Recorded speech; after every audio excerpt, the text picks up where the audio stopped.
So then how I did these little ponytails is I look through my strands of hair really carefully and I pick out specifically the ones I want to use. So remember, that's something you can do when you're choosing your hair.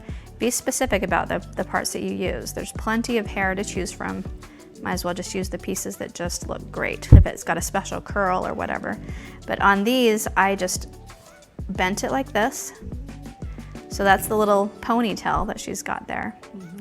And then I actually took some of my wire, which I have a really thin wire like this, and I tied that around it. So it would be a little ponytail that's then attached like this, and it's got wire holding it together.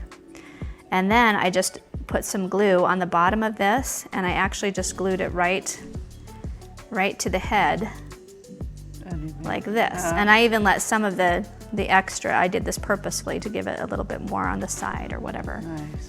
But so that's how you do that. And then I like to put extra wires here as decoration. So these are actually probably about 2 inches long or so. That is just some more of this gold wire that I've used. And then I wrap it around a toothpick. Oh, cool. And it makes a little curl. And so then you can use it as a little decorative piece like that. Beautiful, beautiful. Yeah, so that's a fun way to do the little ponytail. So that's pretty much all there is to it for the hair. Yeah, so that part is pretty easy. Hey Curious Mondo fans, thank you for checking out our YouTube channel. Don't forget to subscribe. Also, check out the other videos in the channel for some fabulous tips, techniques, and interviews with artists.